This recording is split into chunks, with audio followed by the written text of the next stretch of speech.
Oggi al via il progetto Demetra, un progetto che parla della biodiversità in campo agricolo. Di cosa si tratta e come si svilupperà?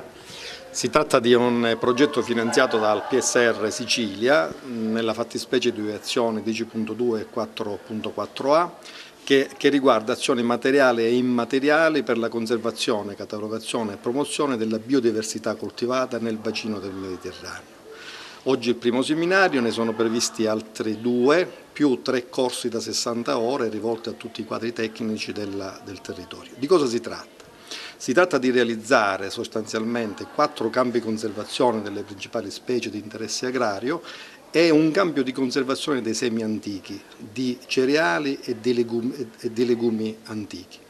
La biodiversità sappiamo cosa è importante, per quale motivo è importante, perché i sistemi ecologici più sono vari, meglio resistono ai cambiamenti. Quindi oggi tra le altre cose, a seguito dei cambiamenti ambientali che stanno avvenendo, vi è anche in corso una perdita di variabilità genetica. Occuparsi di questo argomento significa anche creare e rafforzare la cultura ambientale e mettere a disposizione il germoplasma, cioè questa importante variabilità genetica, in questo caso di specie coltivate, anche a disposizione del territorio e delle aziende. Infatti il miglior modo per conservare la biodiversità è quello di utilizzarla, cioè selezionare da questo importante patrimonio di cui la Valle dei Templi ha già il privilegio di essere custode. Noi abbiamo il dovere di implementare e conservarla e quindi mettere a disposizione delle imprese agricole nuove accessioni che possono anche rispondere ai mutamenti, non solo ambientali ma anche di mercato. Dei 4 campi collezione riguardano agrumi, olivo, frutta fresca in generale e vite. Di queste, quindi complessivamente oltre 400 antiche varietà saranno raccolte in questi 4 campi. 10 grani antichi, almeno 10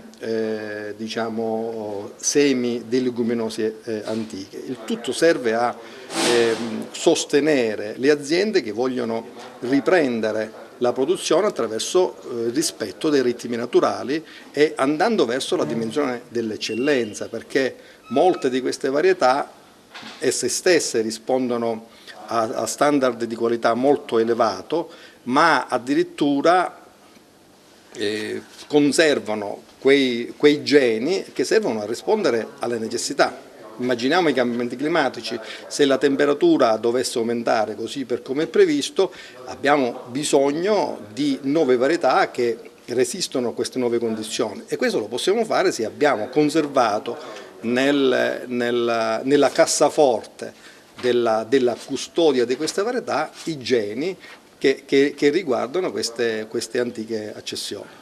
Ecco, parliamo di questo progetto Demetra che si presenta oggi qui al Museo Griffo ad Agrigento. Quanto è importante e che obiettivi si prefigge anche per la nostra economia siciliana agricola? Come ha detto poco fa il professore Barbera, allevare, coltivare e conservare germoplasma, materiale genetico della frutticoltura ma anche degli ortaggi e del grano in un luogo principe dell'incrocio tra storia, archeologia, paesaggio e cultura è fondamentale. Questo è il posto ideale per fare operazioni di questo tipo, è il posto affidabile perché è affidabile l'ente parco, perché la conservazione del materiale genetico deve essere fatta da un sistema pubblico cosciente, coerente e credibile. Credo che queste condizioni, sono certo che queste condizioni esistono qui nella Valle dei Templi grazie al lavoro fatto da questo consorzio negli ultimi anni. Ecco, nel territorio che ricadute avrà? Ma può avere delle ricadute, guardi, certamente ha delle ricadute anche di carattere paesaggistico, ha delle ricadute di carattere culturale e quindi anche turistiche, perché mostrare alla gente qualcosa che è legato intimamente al territorio. Voi avete il caso esemplare della Colimbetra, quando si è fatto il museo della Colimbetra nessuno pensava che avrebbe avuto 100.000 visitatori l'anno, e quindi associare alla Colimbetra, che in fondo e una collezione straordinaria di agrumi e di altre specie, un campo di germoplasma che racconti al turista, ai milioni di turisti che vengono qui, che cos'è la biodiversità siciliana in termini di prodotti, dà forza anche alla gastronomia, quindi se uno vuole le ricadute esistono dal luogo fisico dove conservi le piante al ristorante dove vai a mangiare. Presidente, presente a questa iniziativa, voi rappresentate tante aziende del settore, come la valuta e questo progetto Demetra avrà anche dei riscontri per i nostri agricoltori? Ma è un tema importantissimo, oggi più attuale di prima, considerando quello che sta succedendo, considerando la rivisitazione della PAC. Si parla di una nuova PAC diversa da come avevamo immaginato, quindi ritornare a riappropriarci delle nostre culture, del nostro genotipo che c'era, che ci ha caratterizzato e che ci ha differenziato nel tempo, credo che oggi più di prima sia importante, quindi è importantissimo questo convegno, speriamo possa essere foriero di grandi risultati per il territorio.